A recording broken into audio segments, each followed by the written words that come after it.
ఒకరి పాటని రైట్స్ లేకుండా మన ఎఫ్ఎం స్టేషన్లో పాడకూడదనే విషయం నీకు తెలుసా తెలియదా?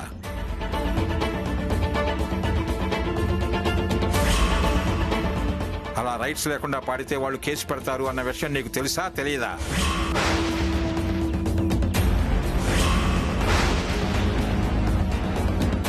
నేను పాడే పాటలు నేనే రాసుకుంటానని, నేనే ట్యూన్ చేసుకుంటానని నువ్వు చెప్పావు కదా నాకు. అలాంటిది వేరే వాళ్ళ పాటను నువ్వెందుకు పాడావు?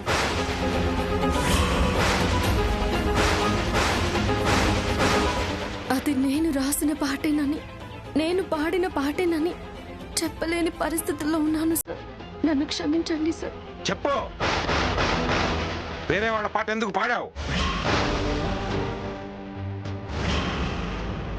సార్ నన్ను క్షమించండి సార్. అలా వేరే వాళ్ళ పాట పాడకూడదని నాకు తెలియదు సార్. పాట బాగుంది కదా అని పాడాను. నేను నిత్యం పూజించే కన్నయ్య మీద ఒట్టేసి చెప్తున్నాను సార్, పాటలకి ఇలా రైట్స్ ఉంటాయని. కానీ ఒకరి పాట మరొకరు పాడితే అది పొరపాటు అవుతుందని నిజంగా నాకు తెలియదు సార్.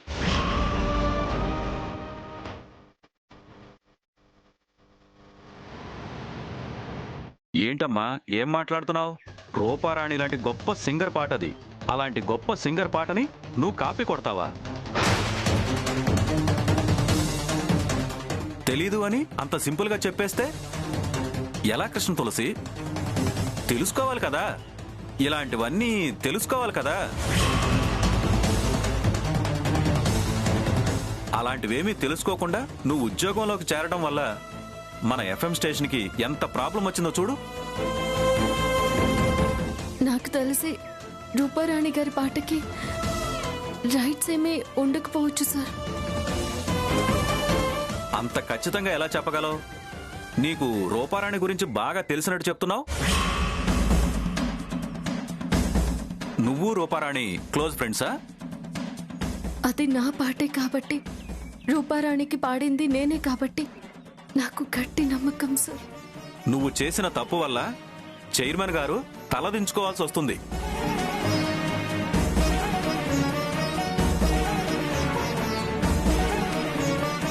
తెలిసి చేస్తే తప్పు, తెలియక చేస్తే పొరపాటు.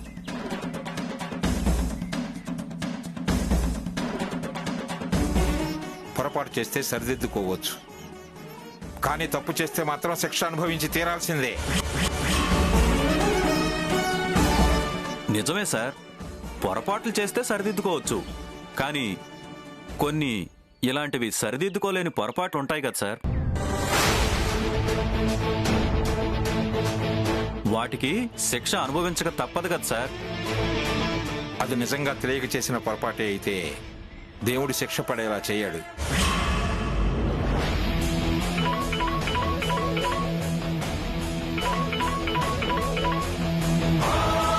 హలో,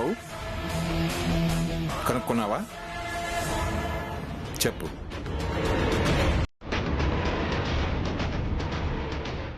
అవునా?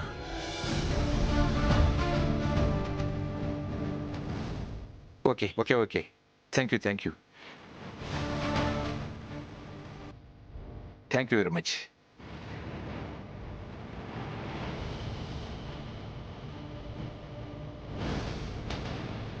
చెప్పానా పొరపాటుకు దేవుడు శిక్షించడు అని?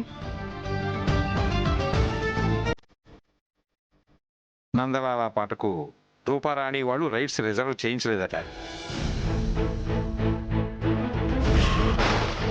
కృష్ణ తులసి ఆ పాట పాడటం, మన ఎఫ్ఎంలో అది బ్రాడ్కాస్ట్ అవ్వడం నేరం కాదు.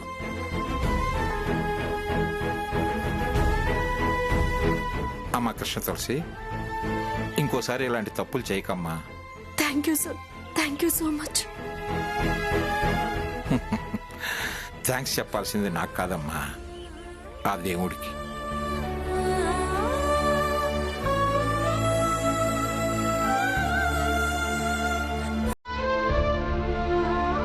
నిజంగా నువ్వు తప్పు చేయలేదు కాబట్టే ఆ దేవుడు నిన్ను కాపాడాడు. ఒక రకంగా ఇది నీకు లెసన్ లాంటిది. పాటల విషయంలో ఇలాంటి రైట్స్ ఉంటాయనే విషయాన్ని నీకు తెలియపరచడం కోసమే ఆ దేవుడు ఇలా చేశాడు. ఇంకెప్పుడు ఇలా జరగకుండా చూసుకో. అలాగే సార్, ఇంకెప్పుడు ఇలా జరగదు. నా వల్ల మీరు మాట పడే పరిస్థితి అసలు అసలు రానివ్వను సార్. ఓకే అమ్మా, నీ ప్రోగ్రామ్కి టైం అవుతున్నట్లుంది, నువ్వు వెళ్ళమ్మా. అలాగే సార్. రైట్స్ లేకుండానే మనల్ని బెదిరించాలని చూశాడా గుప్తా. అలాంటి తాటాకు చప్పుళ్ళకి అనంతసేనం భయపడడు అని చెప్పు అతనికి. అలాగే సార్, చెప్తాను. నేను చూసుకుంటాను సార్. వెళ్ళండి.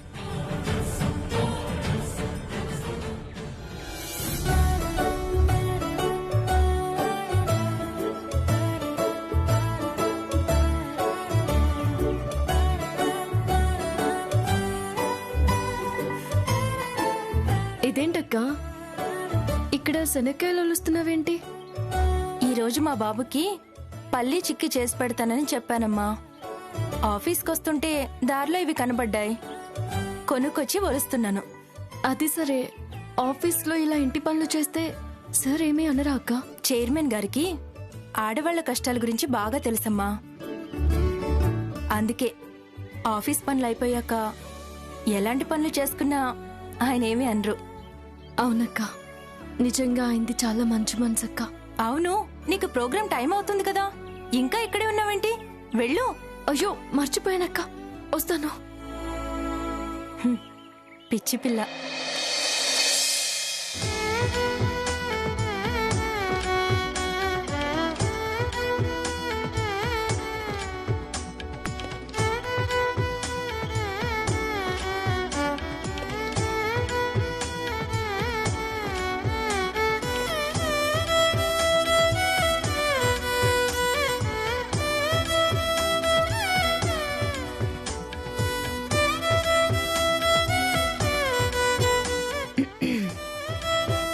గుడ్ మార్నింగ్ హైదరాబాద్, ఆదబర్ సే. మీరు వింటున్నారు బ్లూ FM 66.5, సంతోషాల సరిగమలు, ఆనందాల మధురిమలు. ఆ కృష్ణ తులసి ఉద్యోగం ఊడుతుందనుకుంటే ఇలా జరిగిందేంటి సౌజన్య? అదృష్టం బాగుండి ఇవాళ తప్పించుకుంది సార్. కానీ ఏదో ఒక రోజు శాశ్వతంగా ఇక్కడి నుంచి అది వెళ్ళిపోతుంది. పంపించేస్తాను చూడండి. మాట పాట విత్ కృష్ణ తులసి ప్రోగ్రామ్ కి మీ అందరికీ స్వాగతం, సుస్వాగతం.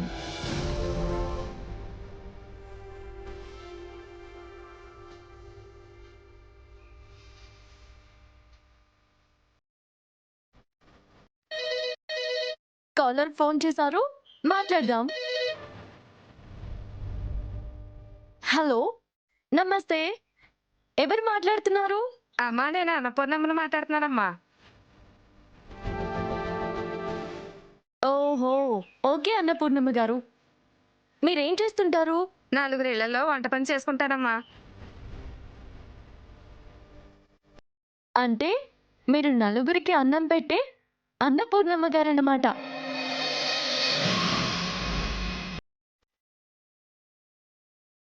మా అమ్మగారు రోజు మీ ప్రోగ్రాం వింటారమ్మా. ఆవిడతో పాటు నేను కూడా వింటాను. మేము మాట్లాడినా పాటలన్నా నాకు చాలా ఇష్టం.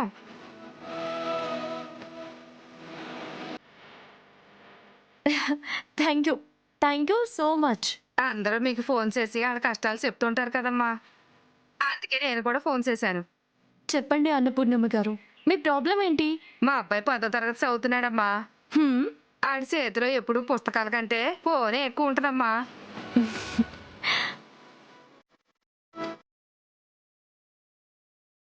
ఆ ఫోన్లో ఎప్పుడు వీడియోలు చూస్తుంటాడమ్మా. అట్ట పిల్లలు చదువులు చెడగొట్టేవి ఎందుకు కనిపెడతారో నాకు అసలు అర్థం కావట్లేదమ్మా. పిల్లలకైనా పెద్దలకైనా మంచి చేయడం కోసమే అలాంటివి కనిపెడతారు. దాన్ని మంచిగా ఉపయోగిస్తామో చెడుకు ఉపయోగిస్తామో అనేది మన మీద ఆధారపడి ఉంటుంది. మీకు ఒక విషయం తెలుసా? మంచి చెడు అనేవి మన కళ్ళకు కనపడవు, మన జ్ఞానానికి కనపడతాయి. ఒక్కొక్కసారి మంచిలో చెడు ఉంటుంది, చెడులో మంచి ఉంటుంది.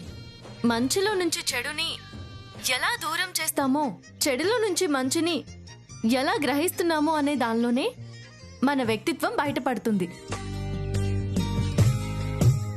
మంచిలో చెడు, చెడులో మంచి గ్రహించడం వ్యక్తిత్వం. ఇట్లాంటి పెద్ద పెద్ద మాటలు మాట్లాడితే నాకేం అర్థం అవుతుందమ్మా?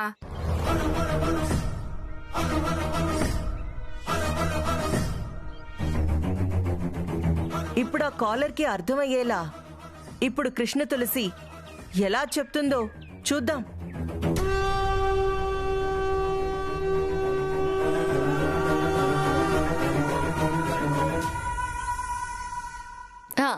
ఓకే అన్నపూర్ణ గారు, మీకు అర్థమయ్యే భాషలో ఇప్పుడు నేను చెప్తాను, మీరు శ్రద్ధగా వినండి.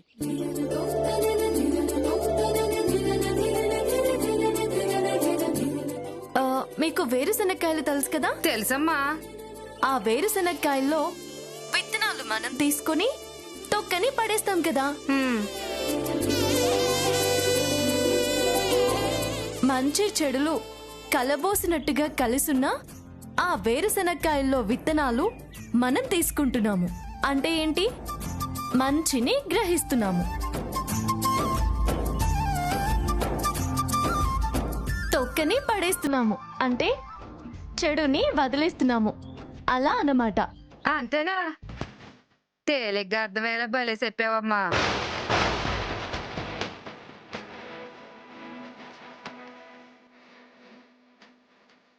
మీరు కూడా మీ అబ్బాయికి ఇలాగే చెప్తే తనకి కావలసిన మంచిని గ్రహిస్తాడు, చెడుని వదిలేస్తాడు. అప్పుడు మీ ప్రాబ్లం క్లియర్ అయిపోయినట్టే. అర్థమైందా?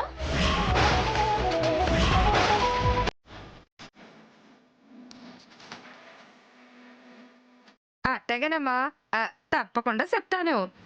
నా కొడుకుని మార్చుకుంటానమ్మా. మీరు చెప్పినట్టే చేస్తాను. ఉంటానమ్మా. సరే అన్నపూర్ణ గారు, మళ్ళీ కాల్ చేయండి. వింటూ ఉండండి బ్లూ FM 66.5. సంతోషాల సరిగమలు, ఆనందాల మధురిమలు.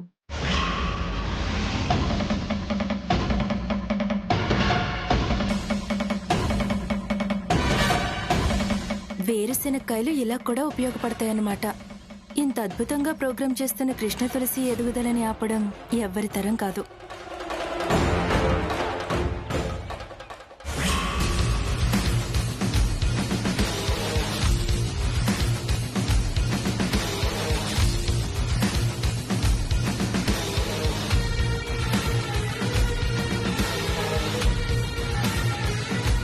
సారీ అన్నయ్య గారు.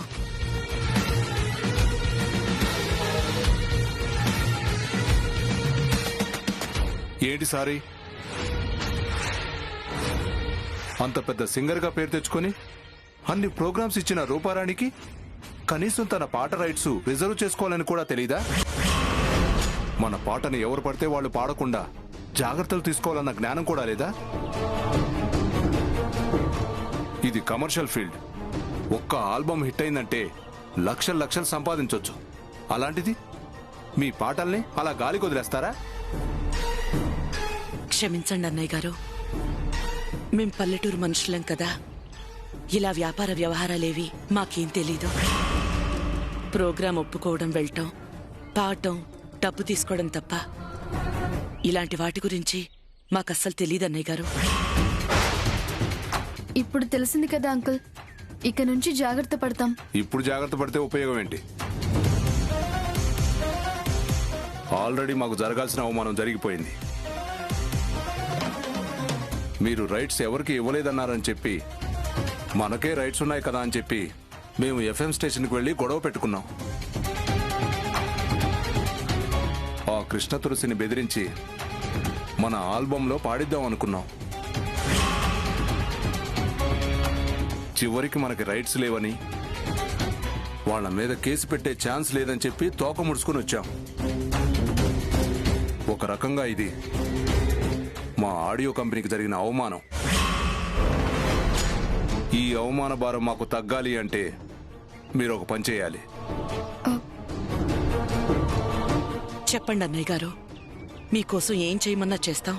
మీరు ఏం చేస్తారో నాకు తెలియదు, ఆ కృష్ణ తులసి మాత్రం మన ఆల్బమ్ చేయడానికి ఒప్పుకోవాలి.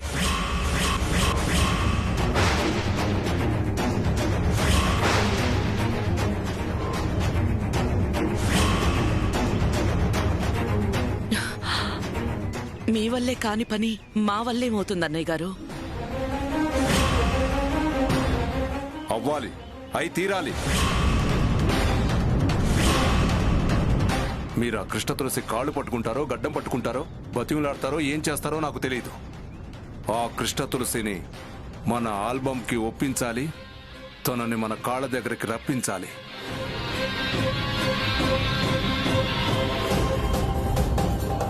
అప్పుడుగానే నా కోపం చల్లారదు, నా కంపెనీ పరువు నిలబడదు. కంపెనీ కోసం, కంపెనీ పరువు కోసం నేను మనుషులతో బంధాలని సంబంధాలని తెంచుకోవడానికి కూడా ఆలోచించను.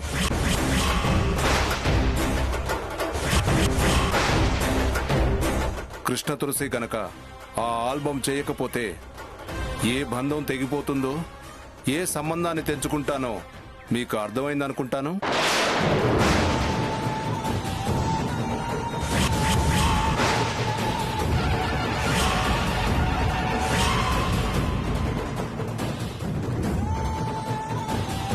Good, very good. వెళ్ళి కృష్ణ తులసిని ఒప్పించే ప్రయత్నంలో ఉండండి. అలాగే అన్నయ్య గారు. వెళ్ళొస్తాం అంకుల్.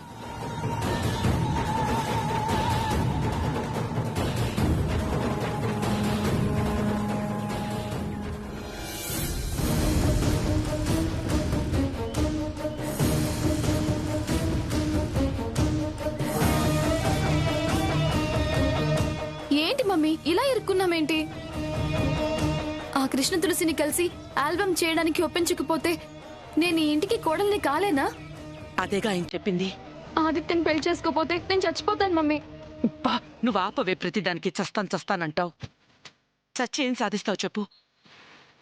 నువ్వేం టెన్షన్ పడకు. ఎలాగో అలా కృష్ణ తులసిని బతిమాలి ఆల్బమ్ చేయడానికి ఒప్పిస్తాను కదా. FM స్టేషన్కి ఫోన్ చేసి కృష్ణ తులసిందేవో కనుక్కుందాం, వెళ్ళి మాట్లాడదాం. సరే చేయి మమ్మీ. ఆ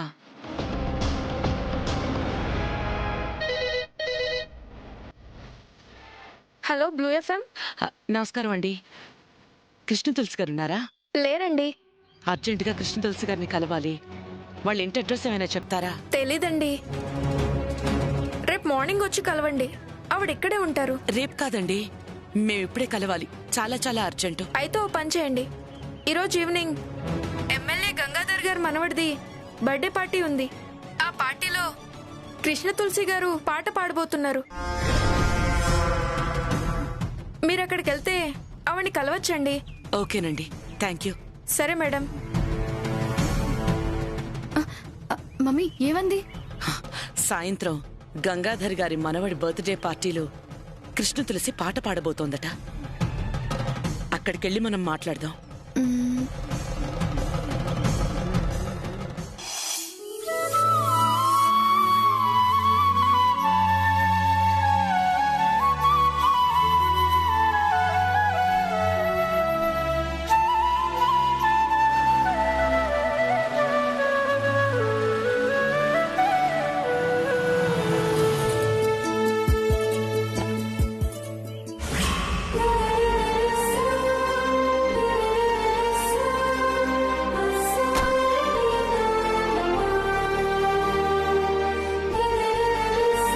శ్యామ, నీ పని అయిపోయిందా?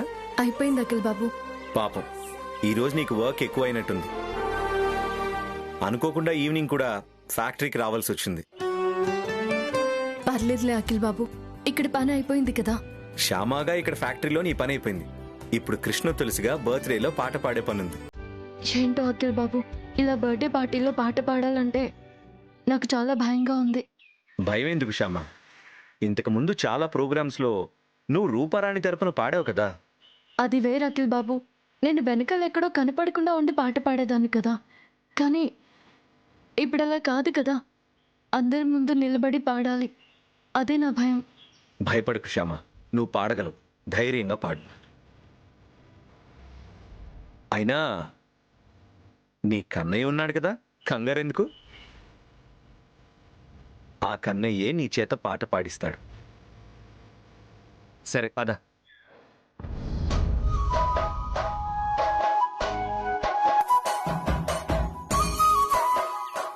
ఎందుకు నవ్వుతున్నావు? మీకు గడ్డం లేదు కదా, ఉంటేనే బాగుంటారు.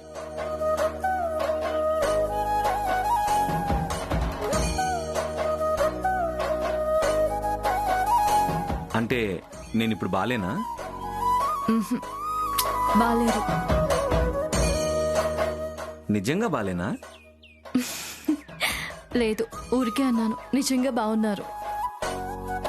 పద.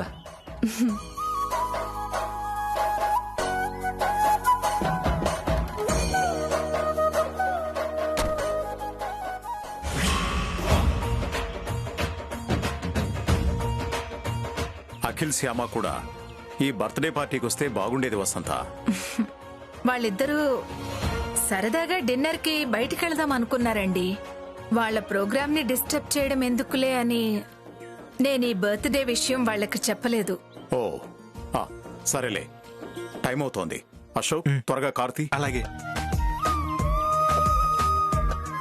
అమ్మ రూపా, త్వరగా మీ అమ్మని పిలువు. వచ్చేస్తుందా ఆంటీ?